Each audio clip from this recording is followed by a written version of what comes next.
Dear learners, welcome back. So in the previous session we have discussed so far about ethics, media ethics, and we have also discussed about the new media ethics. So now it's time to understand what the IT Act is, and in this session I would be elaborating on the Information Technology Act of the 2000, and the amendments were made during this act would also be taken into consideration. So let's have a brief look into the Information Technology Act and how it is related to the new media. So the Information Technology Act 2000 came into force on 17th October 2000, and this act has 90 sections, and it is the part of the overall legal system that deals with the internet. So it's all about the internet. It deals with it's an overall legal system that deals with the internet, cyberspace, and their respective legal issues. So any legal issues concerning with the internet or the cyberspace is dealt here with the IT Act. And the cyber law, we sometimes refers to it as the cyber law or the Information Technology Act. We also call it the cyber law sometimes. So over a fairly broad area, this is actually a very broad area covering several subtopics including freedom of expression, access to and usage of the internet, and of course the online privacy. Privacy we have always discussed, previously also discussed in while we were discussing about the new media ethics or the media ethics. We have discussed privacy as an important issue. So this law also talks about the usage of the internet, the access to the use of internet, and freedom of expression, and also online privacy. So generically cyber law is referred to as the law of the internet also. So it refers to all legal and regulatory aspects of the internet, everything concerned with or related to or deriving from any legal aspects of concerning any activities of the citizens in the cyberspace comes within the realm of cyber laws.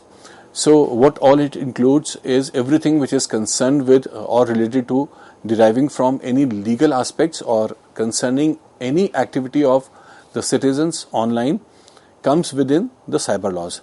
So these laws cover legal issues which are related to the use of communicative, transactional, and distributive aspects of network information technologies. So these are, the internet is a network information technology, and it's been heavily used for communicative purposes, transactional purposes, as we have all seen. We have been doing this, and for distribution also.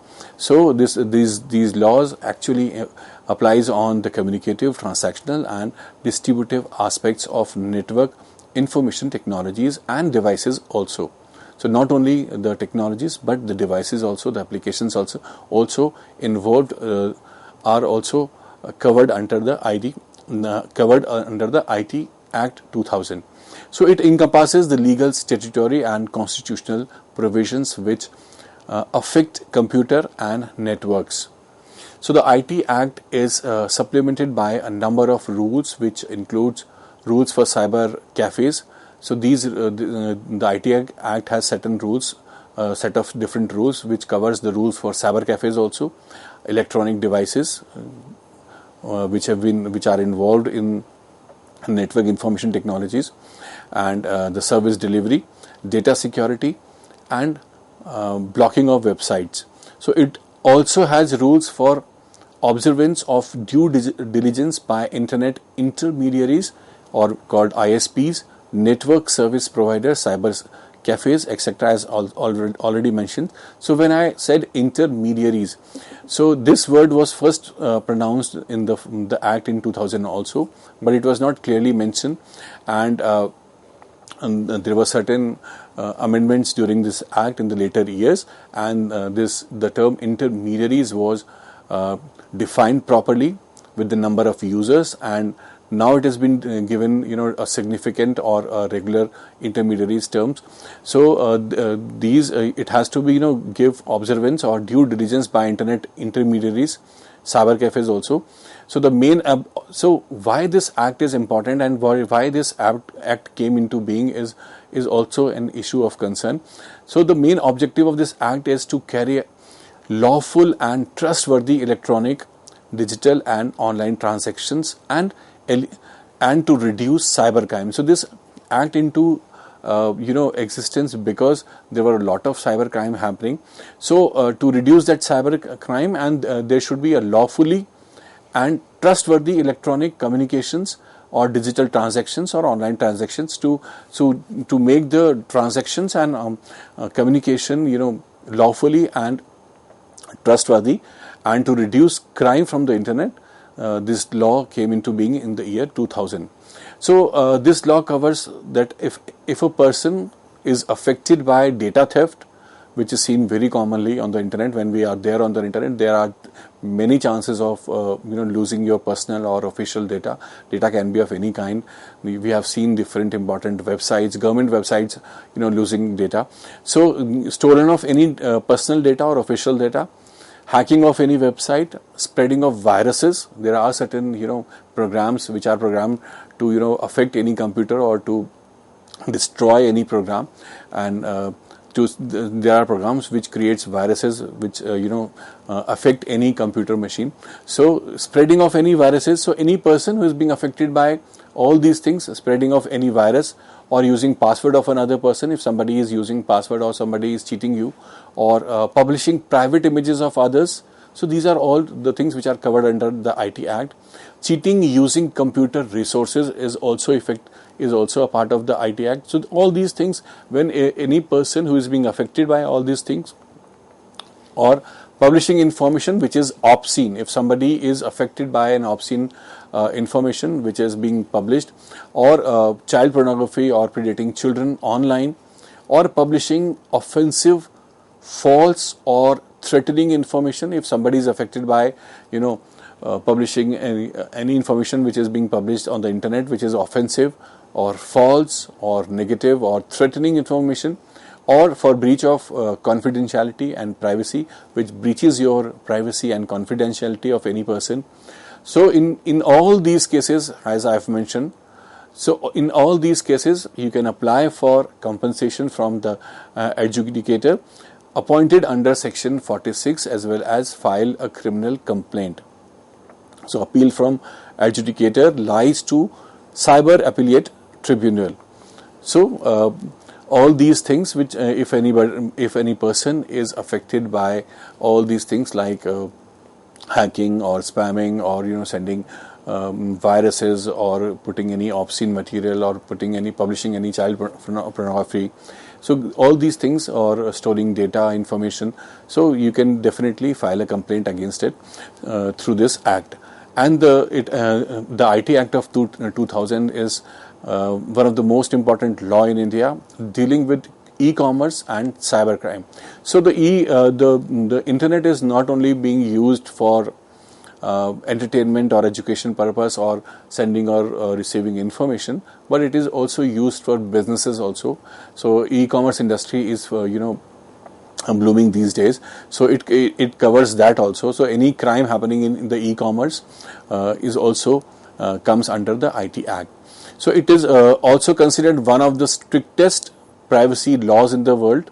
This is a very important fact, and to avoid potential penalties, those who operate from India needs to understand what is in it. Cybercrime or computer-oriented crime is one that involves a computer and a network. So let's define cybercrime, what the cybercrime is.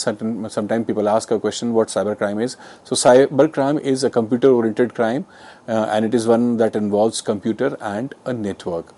So all the rapid advancements of internet and related crimes were needed to be regulated, and therefore accordingly a new branch of jurisprudence emerged to tackle the problems of cyber crimes in cyberspace, that is cyber law or cyberspace law or information technology law or the internet law. So as already mentioned, as the internet is growing very fast, very rapidly, and there are a lot of advancements happening on the over the internet, and the similar thing is happening in terms of crime also. Crime was also increased. Crime over the internet have also increased. So there was an urgent need to come up with a law in India that covers all these things.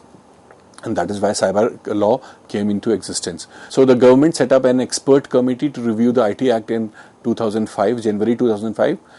And that committee suggested that there are a lot of changes required to the existing IT Act 2000 because of the developments internationally as well as nationally also. So because of the growing development on the internet, as we have seen the internet from different origins, different, there are different eras of internet. Initially, the starting internet websites were different. Then came dynamic websites. Now it's a semantic web.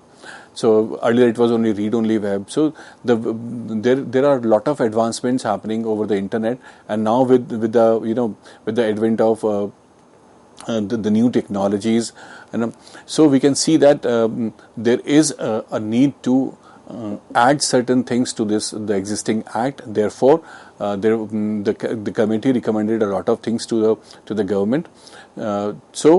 Especially in the area of privacy. Privacy is a major issue of concern in the new media. When we say the new media ethics, privacy is one of the important issue of concern. So they observe that the field of cyber laws is an emerging area, and experience of its formulation and implementation is still evolving worldwide, and more so in India. So this is an emerging area throughout the world. We have experienced that the policies being formulated everywhere, new policies are being designed everywhere, and the same thing is happening in India also. The new policies are being implemented and evolving throughout the world, and in India also. And then, after due consideration and deliberation, the committee recommended that the IT Act should be technology neutral. It revisited the provisions related to data protection and privacy and proposed stringent provisions for handling sensitive personal data. So this committee actually asked the government to revisit this act and to make some changes, to make provisions, and to make the data protection and privacy at the topmost priority. And they also propose to have stringent provisions and strict laws for protecting the data online and the sensitive personal data. So this was the major key issues of the First Amendment, which was given by the committee in 2005. So the committee addressed the issue of liability of intermediaries and suggested amendments using the European Union Directive on e-commerce as the guiding principle. So this committee also, this is another important feature of this IT Amendment Act, that the committee suggested that on the basis of the European Union of Directive on e-commerce as the guiding principle, we should also we should also address the issue of liability of intermediaries and suggested amendments. So this again intermediary term is being added here and is being again used, which we will talk about in the later slides and in later this thing in the lecture when we talk about the recent digital media codes of 2021. So then intermediaries would be more clear to the audience and to the learners, because this is the key feature of the 2021 guidelines. So it suggests several punishments to prevent child pornography, and also made recommendations on computer-related crime and electronic evidence. Later, the IT Amendment Act actually finally came into existence in 2009 with above changes. So the IT Act, which came in 2000, was reviewed in 2005, and the amendment came in 2009. So the committee gave a lot of suggestions to the government, which suggested them to look into the matter of personal data and privacy, to keep them in priority and to make stringent laws for that, and also to stop child pornography and the liabilities of the intermediaries. So the intermediaries are actually the social media platforms with the number of users they have. So these were all the important features of the amendment. And then the IT Amendment Bill 2018 was also there later in 2018. New provisions were added in the existing law. Section 67BA was inserted by the bill, stating that whoever publishes, it states that whoever publishes or transmits or causes to be published or transmitted in the electronic form any material which is repulsive to the well-established cultural ethos, that person shall be punished on first conviction. So this IT Amendment Bill 2018 amendment says that anybody who is who creates any material or who publishes any material or transmits any material which is actually repulsive to well-established cultural ethos will be convicted. Will be punished. So these cultural ethos include everything. So this is a huge term. So if anything which is against the integrity of India, the sovereignty of India, which creates any disturbance in the law or the situation, so that hurts the feeling of any sentiments of any cultural group or society or religion or people forming from different religion, can be punished. So just an overview, and just then another section 67BB and 79B were also inserted in the previous IT Act, keeping in mind the online gaming, which such as blue whales. We have seen different cases where children committed suicide or died because of the blue whale games in India also and in other countries also. So it has a provision to punish the host of any online game which includes the users to commit any dangerous act that is harmful or any act that may cause injury or an illegal act. So this new section was included under 67BB and 79B, which actually puts a hold on the gaming platforms who incites the users to commit certain harmful acts or which causes any injury to the users or can or an illegal act or they promote to have an illegal act. So these were some of the important additions to the previous IT Act of 2000.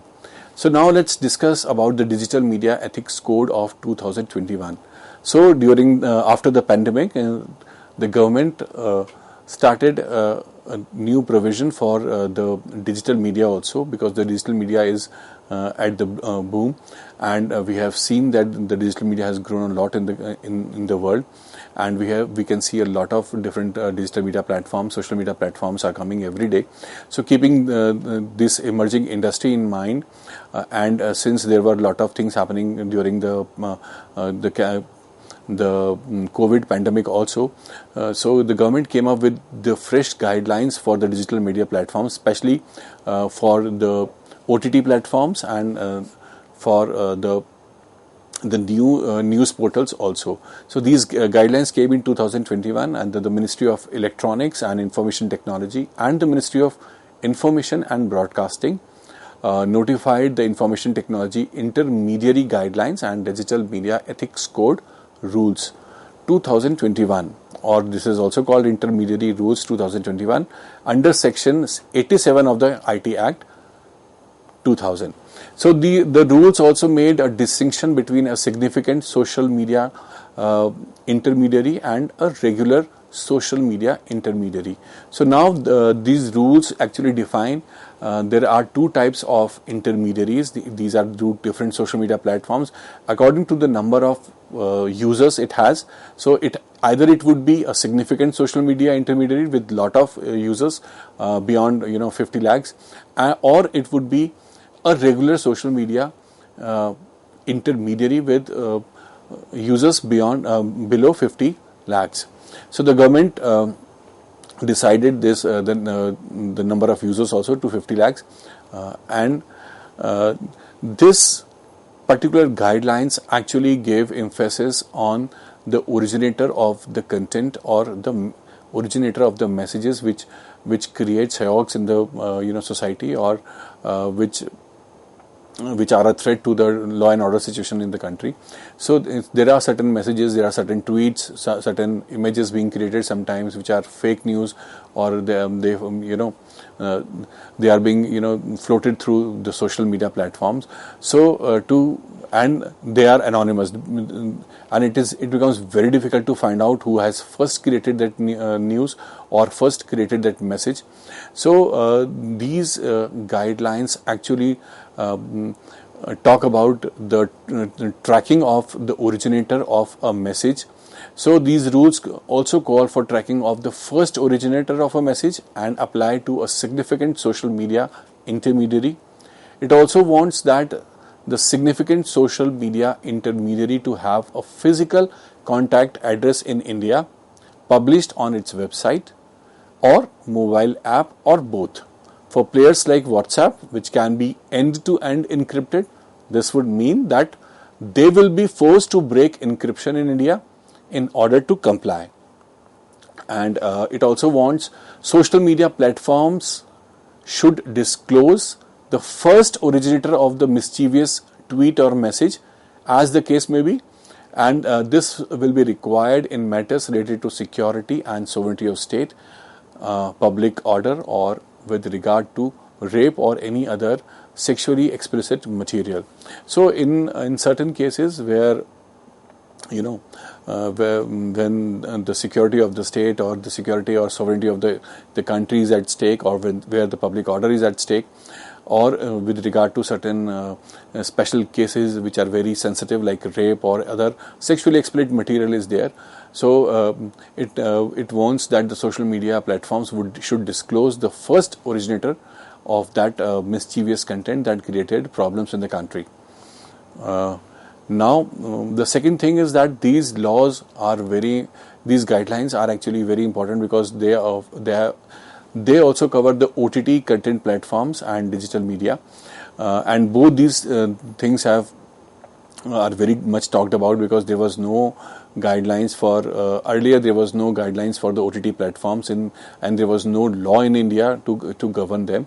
So now these 2021 guidelines says that there should be a grievance redressal committee for the OTT platforms and digital news media platforms or portals as well, and the government is also asking the OTT platforms and digital news media to self-regulate and wants a mechanism for addressing any grievances.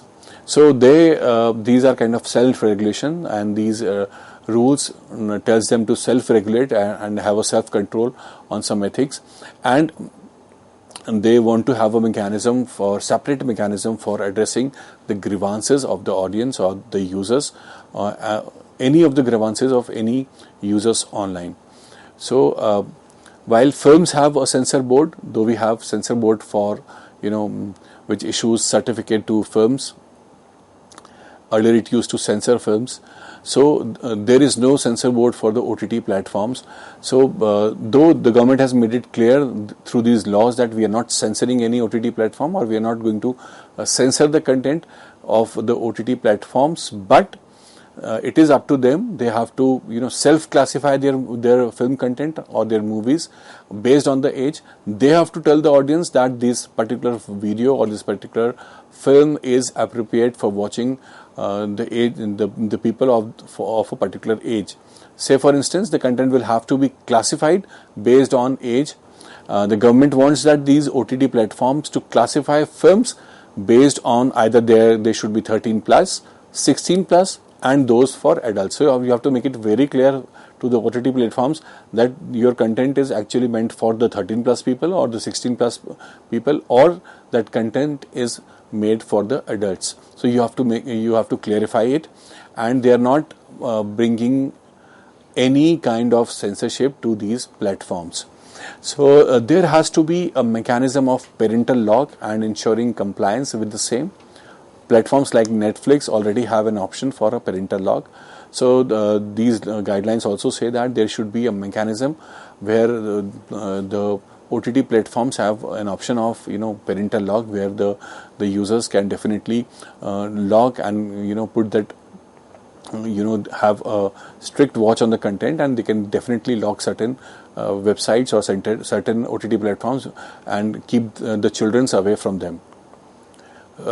So for publishers of news on digital media, they will be required to observe norms of journalistic code of conduct of the Press Council of India and the program code under the Cable Television Networks Regulation Act, thereby providing a legal playing field between the offline and the digital media. So the publishers of news websites or the portals or on the digital media, they have to follow the guidelines, the journalistic guidelines of the Press Council of India and also the program code under the Cable Television Networks Regulation Act. So these guidelines also say that there would be a 3-level grievance redressal mechanism. This will include self-regulation by the publishers, self-regulation by the self-regulating bodies of the publishers, and oversight mechanism. And the government wants digital media to appoint a grievance redressal officer based in India who shall be responsible for the redressal of grievances received by it. The officer shall take decision on every grievance received by it within 15 days. There may be one or more self-regulatory bodies of publishers according to the rules. This body shall be headed by a retired judge of the Supreme Court, a High Court, or independent eminent person, and have not more than 6 members.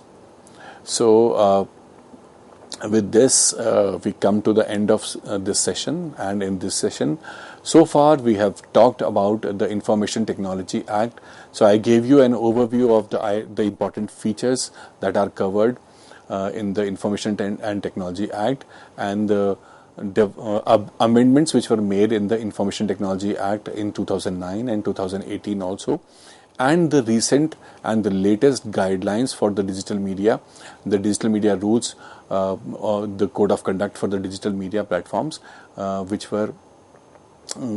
came in the year 2021. So this session would also be continued in the next session, in the next lecture, and there we would be discussing more on this 2021 guidelines in detail. Till then, stay tuned and keep watching.